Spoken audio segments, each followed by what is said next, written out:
Good morning बंधुरा केमन आछो तोमरा सबाई। आई होप तोमरा भालो आछो, आमिओ भालो आछि। आजके एकटा नतून ब्लग निये तोमादेर काछे चले एसेछे तोमादेर बंधु मिताली। तो आजके आमार सकालेर काज तो शुरू हये गेछे, एकदम रुटिन मेनटेन करे काज। जेमन छोटोबेलाय आमरा स्कुले पढ़ते जेताम बा प्राइवेटे जखन पढ़ते जेताम तखन आमरा जे साबजेक्टगुलो निये जेताम रुटिन मेनटेन करे, आर आमरा एखन सांसारिक लाइफे एसे आमादेर एई रुटिनटा मेनटेन करते हय। सकाले घुम थेके ओठार पर कोन काजटा दिये आमरा संसार शुरू करब आर कोन काजटा दिये शेष करब दिनटाके। तो सेरकम भावेई रुटिन माफिक काज आमरा जे जा संसारे करे चली। तो की करा जाबे, एटाई तो आमादेर एकटा सांसारिक लाइफेर पार्ट, ताई ना। तो आमार तो बेश भालोई लागे। आमार जेहेतु कोनो हेल्पिंग हैंड नेই, तो निजेर हातेई निजेके एरकम गुछिए काज करते आमार तो बेश भालो लागे। कोनो रकम कोनो असुविधा हय ना। शुधुमात्र एकटा जिनिस कि बोलो तो, ओई छेलेटा घुम थेके ओठार आगेई हातटाके फास्ट फरवार्ड करे आमार समस्तटा काज गुछिए फेलते हय। छेलेटा उठे पड़लेई तखन तो ओर साथे आमाके पाल्ला दिते हबे। যে মানে কি বলতো, ছেলেরা যখন ৫-৭ বছর বয়স হয়ে যায় বাচ্চাদের, তখন এতটাও মায়েদের চাপ থাকে না। মানে আমি সেই চাপের কথা বলছি না, মানে ওদের তো সেই বোধ বুদ্ধিটা এসে যায় না যে আমি এইটা করলে আমার লাগতে পারে, এটা করলে মানে মায়েদের কথা ওরা বোঝে, ওরা শোনে। আর আমার ছেলে এখন তো মাত্রই ১.৫ বছর ২ বছর বয়স, সে তো কিছুই বুঝবে না। তবুও বুঝবে না বলা ভুল বন্ধুরা। আমার ছোট বাচ্চা ১.৫ বছর ২ বছর হলে কি হবে, ওর বোধ বুদ্ধি কিন্তু অনেকটাই বড়দের মতো।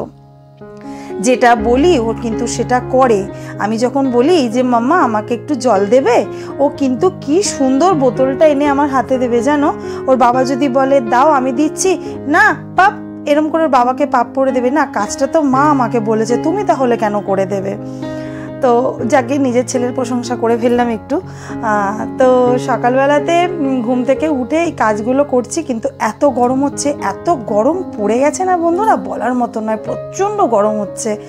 আর এই গরমেতে বেশি বেশি করে সব জল খাও, কেন জল ছাড়া আর আমাদের কোনো গতি নেই। এই গরমেতে কাজ করতে করতে যে আমি কতবার জল খাচ্ছি বলার মতন নয়, হাঁপিয়ে যাচ্ছি কাজ করতে করতে। আর যেহেতু তাড়াতাড়ি করে কাজটা করতে হচ্ছে, ছেলেটা ঘুম থেকে উঠে পড়বে সেই ভাবনা চিন্তাটা মাথার মধ্যে রয়েছে, তো সেই জন্য আমাকে একটু তাড়াতাড়ি করে কাজ করতে হচ্ছে।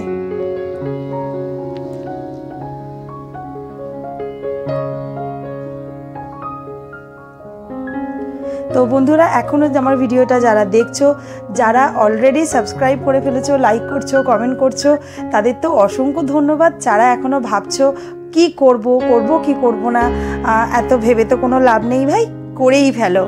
হ্যাঁ, কারণ তোমাদের ভিডিও দেওয়াটা আমার কাজ। অবশ্যই আমি সেই ভিডিওগুলো তোমাদেরকে দেবো। আর তোমাদের এই ভালো লাগা কমেন্ট এলে, লাইক এলে, একটা সাবস্ক্রাইবার বাড়লে আমার মনটা এত ভালো লাগে, পরের দিন ভিডিও করার মোটিভেশনটা মানে একটা আলাদা লেভেলের পাই।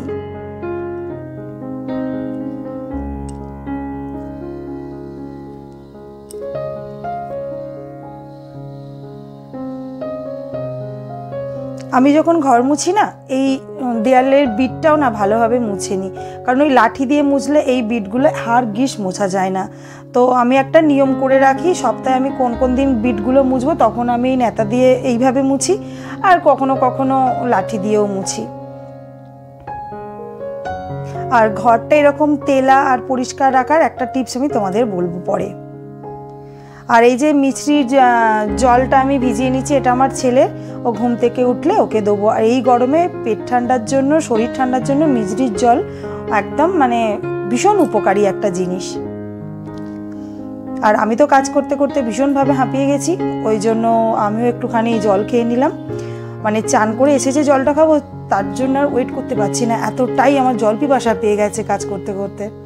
তো হ্যাঁ, যেটা বলছিলাম, ঘরের মেঝে যখন তোমরা পরিষ্কার করবে তখন এক ফোঁটা একটু কেরোসিন তেল ফেলে দিয়ে ঘরটা মুছবে, দেখবে ঘরের মেঝেটা না বেশ তেলা তেলা থাকবে। তো আমার স্নান কমপ্লিট, এবার আমি পুজো করব। প্রায় ৯টা বেজেই গেছে, আমি চান টান করে বেরোলাম।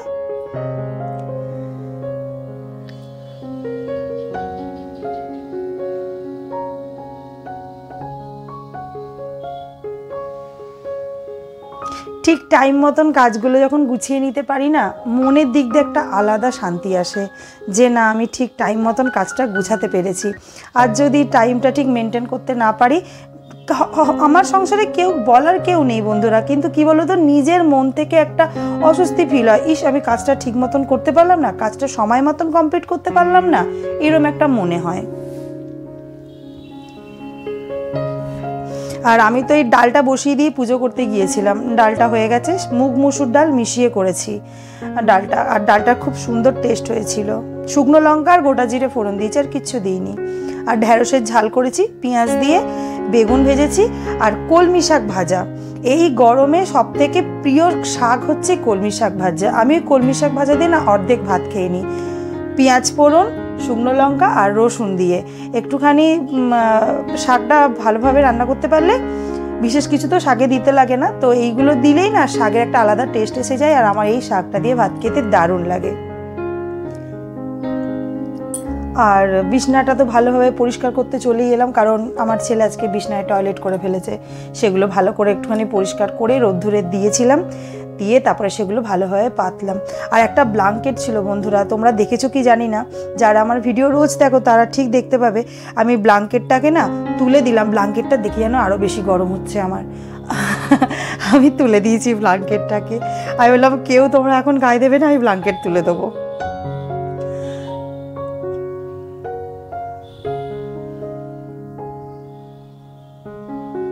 আমার বিছনা গোছানো কমপ্লিট।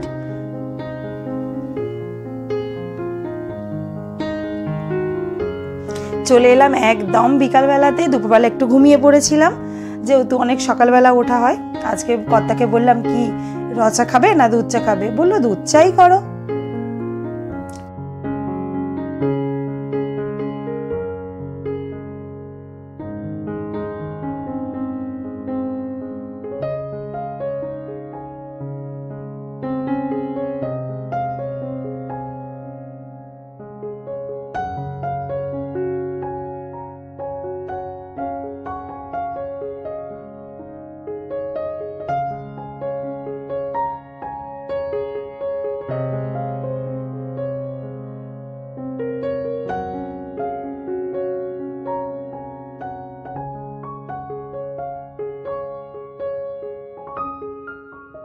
তো একটু দুধ চা করলাম।